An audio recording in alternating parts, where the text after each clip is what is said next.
এক গাধা ও এক শিয়াল একই এলাকায় বসবাস করত। একদিন তারা তর্কে জড়িয়ে পড়ল। তর্কের বিষয় ঘাসের রং।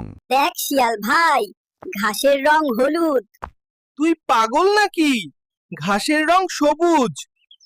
বলছি তো হলুদ, তোকে মানতেই হবে। চল, রাজার কাছে বিচার চাই। চল, রাজার কাছে বিচার চাই। মহারাজ, আপনি বিচার করেন। ঘাসের রং হলুদ, আর এই বোকা শিয়াল বলে ঘাসের রং সবুজ। আমি মনোযোগ দিয়ে তোমাদের বিচার শুনলাম।